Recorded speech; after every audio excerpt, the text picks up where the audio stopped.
Двигатель автомобиля Шкода Фабия 2010 года выпуска. Объем 1,2 литра, 12 клапанов. Буквенное обозначение двигателя CGPA. Пробег 117 364. Замер компрессии на холодном двигателе. Первый цилиндр. 12 килограмм.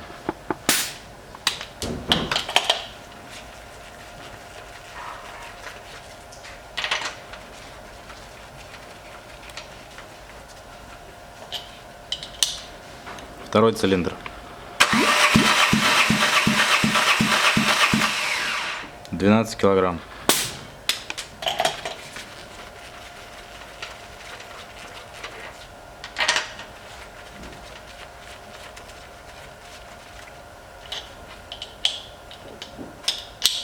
Третий цилиндр. 12 килограмм. Видеозамер компрессии окончен.